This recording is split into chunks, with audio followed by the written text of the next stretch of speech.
Law and order. What a joke.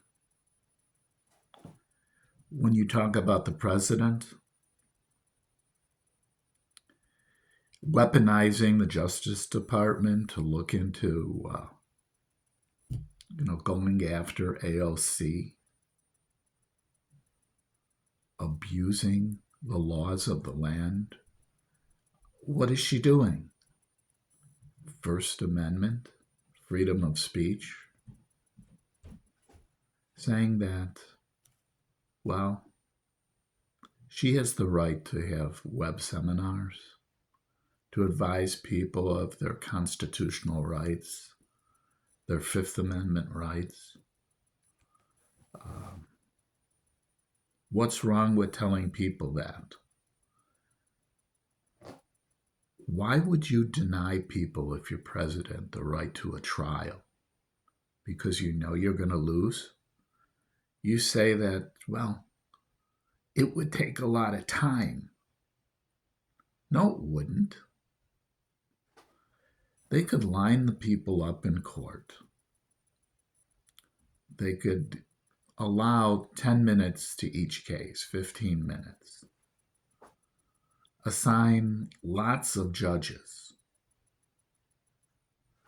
The only reason that he thinks it would take lots of times is because of what he does. He delays, stall delay, hope it goes away. Play things out until it gets to the point where you've created a situation where other actions you've done negate the charges. I really think there needs to be a change to the Constitution. That if a president commits crimes during his term, he can be tried right then and there. And if he's convicted while in office, should be considered treason. That's right. You commit a high crime, you deny someone constitutional rights, you commit frauds, theft, try to declare martial law when there's no insurrection going on in the country, should be considered treason. And the act should actually be punished to the fullest extent. Now, the fullest extent of treason, if I'm not mistaken, is a firing squad. Or, capital punishment, let's put it that way.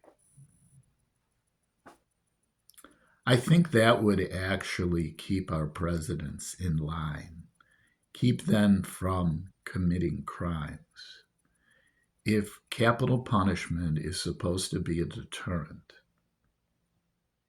maybe that should be. And maybe 30-day trial. The trial must begin in 30 days, no delays, on a presidency. Quick and speedy.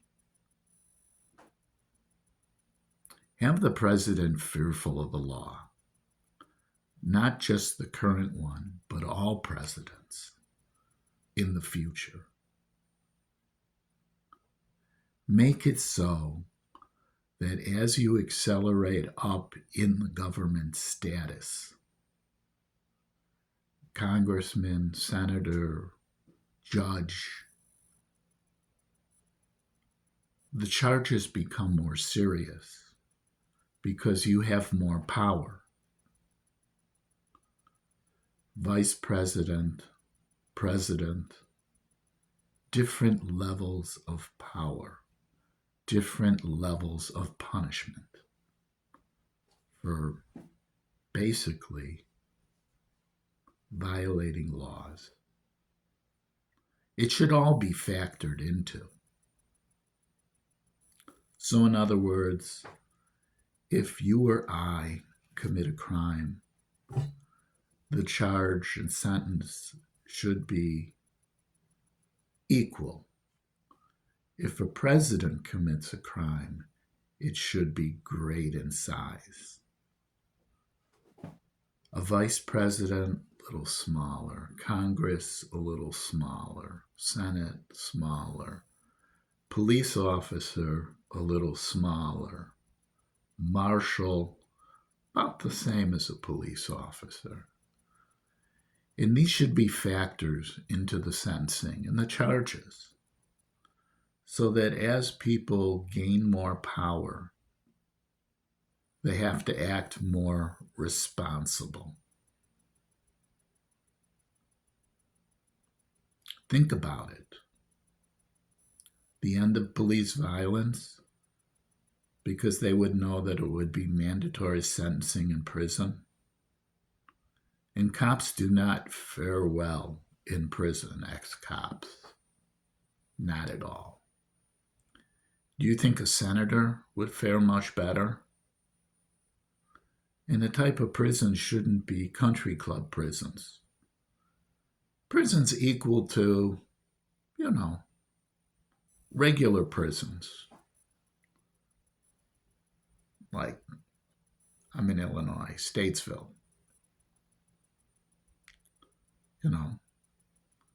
I'm sure this would make politicians much more honest.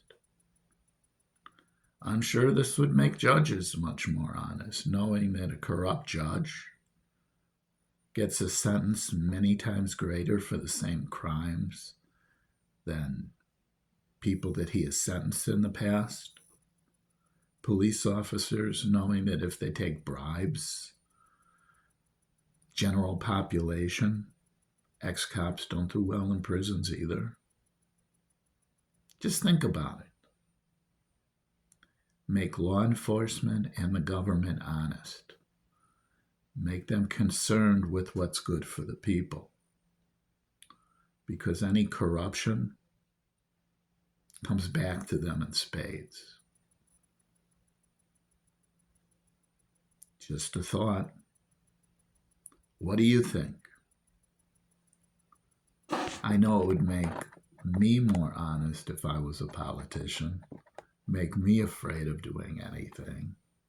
If I was president and knew that the crime that I commit is 10 times what it would be, I'd be a hell of a lot more law-abiding. Just a thought.